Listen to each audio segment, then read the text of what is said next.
China, the $19.2 trillion giant, just made a major Bitcoin backflip. But it's not because China is now interested in Bitcoin. It's because the United States is forcing China's hand, and this is all a part of the economic battle that China and the United States are getting into. But first, let's dive into the recent backflip that China just made, where now we have Hong Kong approving its first mainland broker to buy and sell Bitcoin and crypto. So China is bending the knee, and this will unlock billions of dollars. So remember, the Chinese economy is the second largest in the world when it comes to everything. I mean, it's essentially the United States at the top and China. And China's relationship with Hong Kong is the one country, two systems. So essentially, every time Hong Kong makes some sort of move or some sort of play, it's essentially a proxy for China. Hong Kong is going to be doing and making these moves first and testing it out, see how it goes. And then if it goes well, then China is going to be rapidly adopting these things, or they're just going to be potentially doing it as well.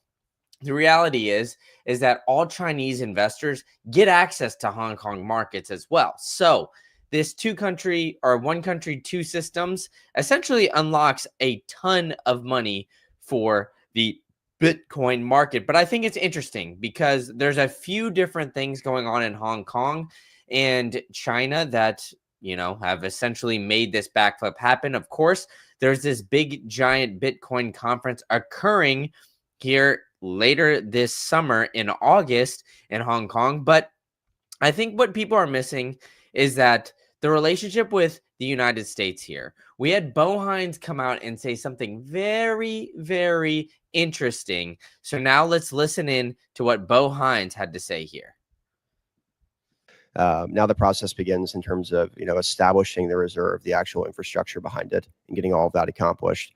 There's nothing in the EO that mandates that report become public, but we could choose to make it public at some point. And we are certainly keen on the idea of. So did you hear that there? There's nothing in the report that essentially says that you need to make this public. So is the United States hinting that they are buying Bitcoin, while not disclosing it to the public? And we also had Donald Trump the other day recently saying things about Bitcoin. Become amazing. I mean, it's the jobs that it produces. And I notice more and more you pay in Bitcoin. I mean, people are saying it takes a lot of pressure off the dollar, and it's a great thing for our country. So So Donald Trump saying that, hey, we are buying using Bitcoin more, and we're going to embrace Bitcoin. He's even come out and said on Air Force One that he hopes that the U.S. will continue to dominate China in crypto and whoop their tail, so to speak. So I think that all of this combined is the reason why we're looking at China potentially starting to bend that knee. So now let's dive into China's relationship with Bitcoin and with crypto for that matter, because I think it is a very, very interesting one. And it's seen a huge major flip here within this past, 6 months that Donald Trump has now been in office. So China didn't ban Bitcoin again here. This is from June. So media outlets, they reported that China had banned Bitcoin ownership from private individuals. News on that ban spread and led to some investors selling their Bitcoin, yet there was no official statement. And then China banned Bitcoin mining at some point in time. And then we've had a lot of various, back and forth with China when it comes to Bitcoin. I mean, famously, they banned it mining. They literally had a video. I tried to find it. I think they've wiped it off the internet, of cement trucks rolling over Bitcoin miners not too long ago. And they are creating something that is very unique. They're creating their own CBDC here, right? They're essentially going and creating this Chinese digital yuan, right? So if they're looking to create a CBDC, which is a central bank digital currency, this is currently going on in China right now, where every single person has their own social credit score, And if you're out too late, you're watching things that you shouldn't be watching on the internet, or you're gambling, or you're doing something along those lines, China can now limit your money and limit your access to your own money right here, right now. They could do all of that. So I'd be very cautious when you're looking at how China is quote unquote embracing Bitcoin, and always be skeptical on that. But what I am saying is that there's now starting to be a big demand on this. And I think it's a big in part on what we're seeing here. It's an economic war between China and the United States, right? I mean, they want to be the top dog. They want all of these guys to continue to be the number one, right? The difference is the US right now and China, these guys are looking at the top of all of the, economies in the world, and they're saying, hey, we've kept tariffs on China now at 30%.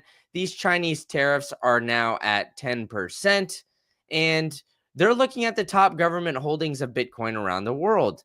There's been rumors that China has sold off their Bitcoin, but it's according to the Bitcoin treasuries presented by BitBo here. We're seeing the US number one top dog and China not too far behind. But did China secretly sell Bitcoin, or were they planning on selling their Bitcoin? This was back in April of this year. There was rumors circulating that China was so resistant to it that if the United States was buying Bitcoin, they were going to tank the price by after they announced the buys, all of a sudden sell off all of their Bitcoin and go through there. It really never came to fruition, right?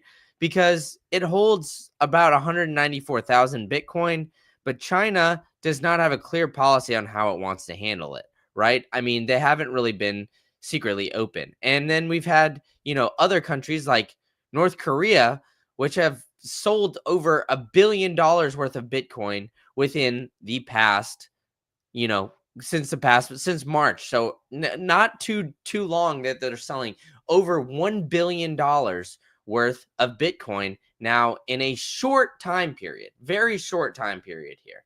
So with all of this, right, we're starting to see a rapid development on how China is now approaching the crypto markets, right? We've gone from completely banning it, wiping it off the face of the earth, to, okay, you know what, maybe we're going to test with Hong Kong, to we're going to create our CBDC, to now, like, they're starting to go in on Bitcoin and potentially, continue to hold their Bitcoin holdings and continue to move it forward. And I've been covering it on a few different channels here that China's economy is not doing exactly well. I mean, they've been reporting that used car sales are actually new cars that they're shipping out. But because their new cars are not selling in mainland China, they're shipping them all over the globe and reporting it as used car sales. That is currently going on.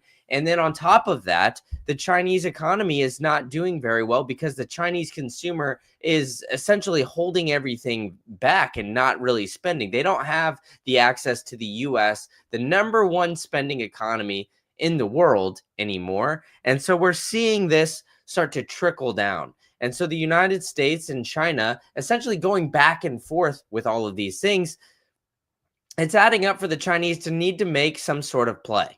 And what has this play been? Well, they're going to start to, allow some of their investors to have access to Bitcoin. And that's the big major kicker here. We're starting to see Hong Kong and China now unlocking billions of dollars towards Bitcoin for all of this, right? Because we're seeing the Chinese government, the GDP, all these things are starting to go a little bit down, right? Because China versus the United States has been oh man, now they want me to accept all these cookies. The Chinese versus the United States has essentially been the battle of 2025. And the major story here, where China and the US has a $29.2 trillion US GDP, with the growth looking at consumer spending. But China, it's at 18.9 trillion USD, powered by manufacturing and export demand. So if the United States is limiting that export demand, well, look at what's happening. Those tariffs are absolutely killing China. And so they need to continue to be looking at all of this. And then they're looking at, hey, the United States with that. The United States and Bo Hines, they're already looking at Bitcoin as digital gold. They're already looking at Bitcoin and potentially letting the US buy or buying Bitcoin without the US even disclosing any of that, right? So this is all making for something that is very, very interesting, right? We're having a country essentially see that the United States is now fully embracing Bitcoin and now saying, hey, you know what? We're going to have to now at least have some sort of play on that. But I think the true power of Bitcoin is holding Bitcoin in self-custody and doing it yourself. So I think that with that, you guys should be always holding in self-custody. And that's why I partnered with my friends over at the Bitcoin Well. You can go to bitcoinwell.com/greencandle, sign up today.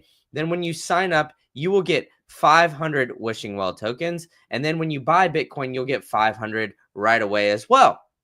So that's 2 chances to win potentially 1 million sats. So make sure you guys are smoking that like and hitting that bell notification on the subscribe button so you guys know when I'm going live, and you will know when I'm giving you guys literally free sats every time you come to a live stream. So boom, what do we got going on here? 405 Satoshis straight to you, dome piece. That could be life-changing money in the future if you guys just hodl on. So make sure you do that. And if you miss this opportunity, you could go to bitcoinwell.com/greencandle, sign up here today. And then if you've got 50K smackers, scroll on down a little bit, book a call with a specialist, and you guys can continue to run on Bitcoin and keep buying that Bitcoin, sending it straight to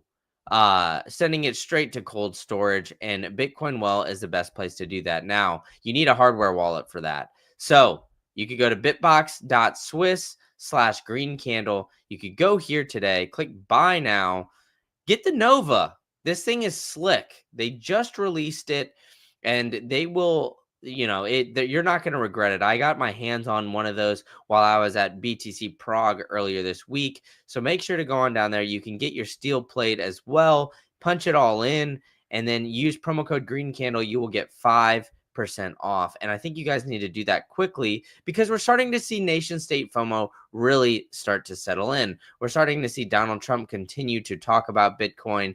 We're starting to see nation states essentially come on in to the Bitcoin space and do it very, very quickly. Now, with nation states continuing to buy and continuing to scoop up Bitcoin at an all-time rate, it's something that we're going to see develop more and more over time. Now, when you see all of these big players start to come in, you got to ask yourself, what the hell is going on? And why are all these nation states really starting to look at Bitcoin? Is it a potential of the US dollar, starting to fade? Why are we starting to see all this? But I think it just really makes sense as to why we're seeing this. It's, this economic battle between China and the United States, and it's going to continue to hold on. Right? We're going to start to see this really develop over time. And, it starts off like this, and then it's now they fight us start to stage. So on that note, on the now they fight us, the EU literally just blew my entire mind with what they just put out. They are literally saying the quiet parts out loud, where now they want to utilize investors' savings to now put money where they would like and do that at the basis of your savings in the European Union. So we've seen governments now attack people and really realize that your money in the bank is not your money. But it's absolutely mind-boggling that the EU is saying that out loud, and they're doing it on their official website. They're literally saying, crossing 2 hurdles in 1 year, how an EU savings product could boost returns in capital markets. There is now an urgent need to channel retail savings into European capital markets in order to develop those markets and finance EU priorities. I mean, can you believe that? The EU is literally telling you guys right now and saying, hey, you know what? If you guys are saving your money and not putting it to work, we're going to put it to work for you, and we're going to put it where we see fit. Now, where does that all lead? It leads to potentially governments getting bought out, politicians saying, hey, you know what? We need some more money here. So we are going to now badger you guys to give us more money from personal savings account on this X company, and we'll donate a bunch to whatever politician fund that you want. And that's where we're starting to run into some serious issues, because now they're going to be using it without your discretion. And this isn't just, a headline or whatever. The ECB is actually telling you all of this via their Twitter account and their official website. So it's absolutely crazy. And this is not something new to Lagarde either, right? I mean, my buddy Luke, who a lot of you guys know here, with the crazy haircut, is saying when Lagarde was head of the IMF in 2013, she said that seizing people's saving in the bank was a method that could be used to pay back government debt, outright confiscation, or as Lagarde said, inflating away the debt, which is in different form a wealth tax. Of course, they used a political palpable wrapper of the one-off capital levy, but they literally said this before. They told you guys that, hey, if we don't like what you guys are doing, if you guys are keeping too much money in savings, what we're going to do is we are going to then take all that savings away and put it into capital markets or use it to pay off national debt. That's absolutely crazy. The government has a spending problem. The drug is spending, and these governments are just going to keep on spending more and more money and get into this debt spiral. And so what are they going to do? What is the solution here then? Because now they have two layers that they have to go through. Well, not so fast, my friend. As I was saying earlier with China, the EU is literally 3 months away from rolling out this digital euro. They want to eliminate that middleman so they could do these kind of tactics for you guys. Well, for you is a very loose term, for you in quotations. But that is the crazy part here, right? That is the absolute lunacy that we're seeing going on, is that the EU is literally telling you guys, hey, we think that with the digital euro, we could potentially now change that. And how close is that, right? Like I told you guys, October 2025, the ECB has indicated a second phase of preparation for the digital euro. By then, the ECB will have prepared an outreach program of procurement standards and the technology providers. Currently, the digital euro is in the prep phase and nobody can access it. The project has already started handing out private contracts worth over €1 billion, sourcing private vendors to help build the system up. Now, this is where the ECB is literally using money as a weapon at this point. Hey, if you want to get $1 billion, if you want access to all of these different things, we are going to give you money, but you have to accept it in this digital euro format. And the ECB and their relationship with crypto has always been very interesting, right? So here's the requirements for asset issuers and service providers. They need supervision and authorization of these transactions. The ECB is literally killing privacy. They don't care about Bitcoin. And in fact, what I honestly believe is that the ECB does not want Bitcoin or any way, shape, or form to be infiltrated into their markets, but they realize they cannot stop it. So what's the next best thing? Well, we want to know where we are going to be moving all of these transactions. They want to know all of this. So the supervision of this transaction and the transparency is the two out of the three things. And of course, the environmental whatever impact of these things, right? The mining aspect. But I think that the ECB in reality actually loves Bitcoin, because if you KYC initially, well, you know what? They're going to know whenever you decide to move that Bitcoin, because it's the digital ledger here. But we've had, you know, the EU citizens, the EU literally say they want to put the citizens' savings to work. Commission seeks growth by promoting savings and investment.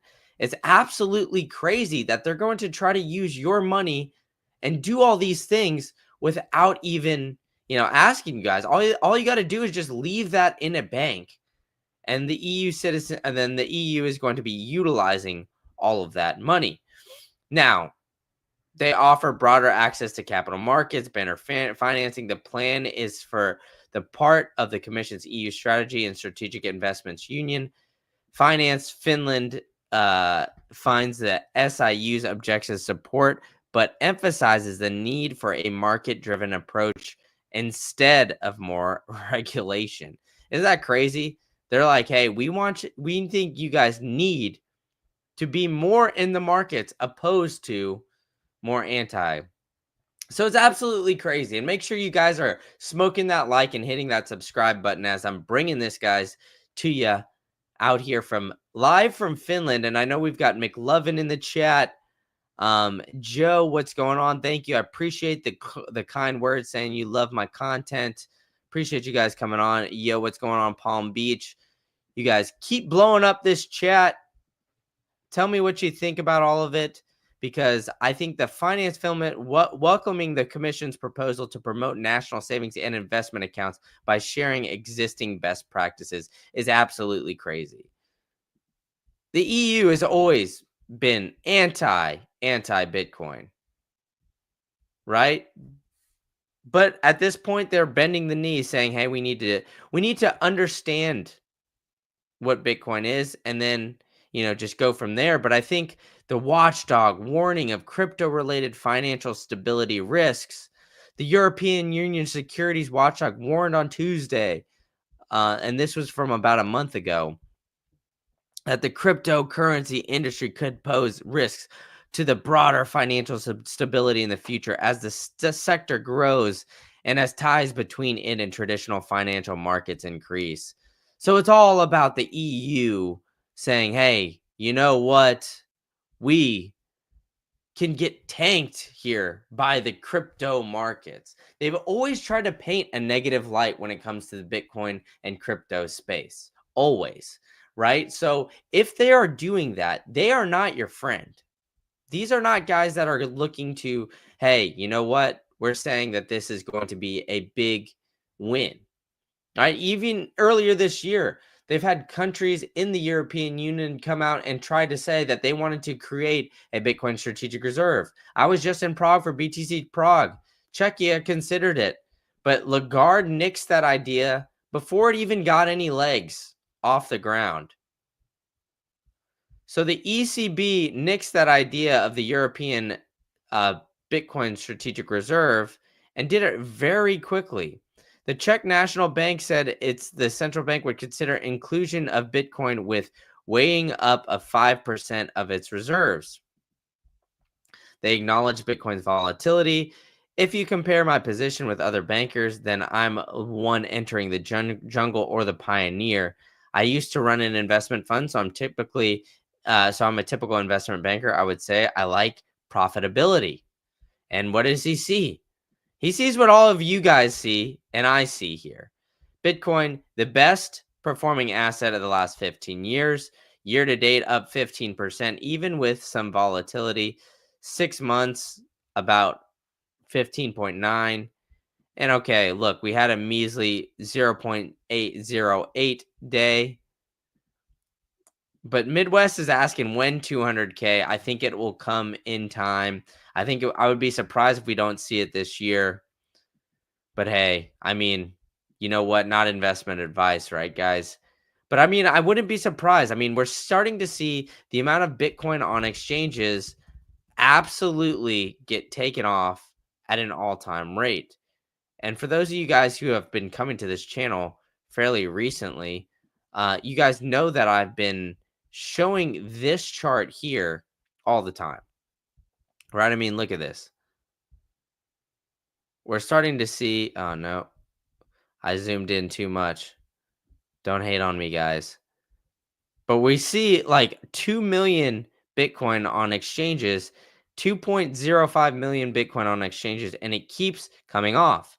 I mean, look, another 200,000 or 20,000. No, yeah, 20,000 taken off of exchanges here not too long ago, within like this past month, within this past couple days, actually. It looks like 20,000 Bitcoin was taken off exchange. If we go back to the beginning of June, let's see. Yeah, since the beginning of June, we've seen essentially 60,000 Bitcoin taken off exchanges, and I don't think that pace is going to be slowing down. Right. And what does that lead to? Right. I mean, the buying demand is absolutely high. You guys know I love seeing it. We're seeing them skyrocket in flight. We're seeing so much buying going on from all of these different corporations. We've got countries potentially coming on to a Bitcoin standard. And we're starting to see a bunch of different people start to dip their toe into Bitcoin. And I know that could be very intimidating here, whether it's running a node, some of the privacy aspects. There's a lot of different things that Bitcoin, kind of entails. And this is why I've partnered with my friends over at the Bitcoin Way. You could go to thebitcoinway.com/green candle. They could help you out with literally anything that you need, right? Whether it's setting up a cold card, setting up I've got a Treasure sitting right over here. So shout out to my friends over at Treasure, setting up a Bitbox, setting up all of these different things, right? It could be literally anything from there. And on top of that, if you want a Plan B passport, run a node, mining, any type of question that you've got, they've got a free 30-minute consultation, and they literally work around the clock. If you go here and click book a consultation, look, tomorrow I'm in Finland, so it's 8 a.m. to 2 p.m. tomorrow. But let's see, Tuesday, 10 a.m. to 11:30 p.m. Let's see, 12 a.m. There we go, 12 a.m. to 11:30 p.m. if you go a couple days out. So literally around the clock, and they're there to help you guys because they see what we all see. Bitcoin's price absolutely ripping, continuing to go up. I mean, look at this, in a week up 5%. And everybody is just waiting for Bitcoin to go to like 200,000. You guys forget, like 3 months ago, we were at 80K. And we're starting to see that where Bitcoin is starting to get more developed, right? But the thing with Bitcoin is that it's not timing the market, it's time in the market. Bitcoin basically would be just about even without like 10 trading days a year. So if you just hold, you don't run into the likelihood that you miss those 10 trading days, right? That's essentially all you guys need to do, right? It's just buy and hold. It's the easiest strategy there is, stress-free, carefree, and it would make it a lot easier on yourselves. So be sure you guys are hitting that subscribe button, hitting that like button as well. And thank you guys all for coming in. McLovin saying, I'm glad the price isn't skyrocketing, stacking more cheap sats while I can. Amen to that. We've got the Crypto Princess in here saying, what up to everybody? Appreciate you guys coming on in and chatting it up here. We've got nearly 200 of you guys in here. So we got to get on both YouTube and X. You guys got to get a little bit more active in this chat, man. I think it's great to see you guys all in here. And I would love to hear some of your guys' feedback as we're running through. But thank you guys all for coming in. And I hope to see you guys on the next one. So please hit that bell notification so you guys know when I'm going live.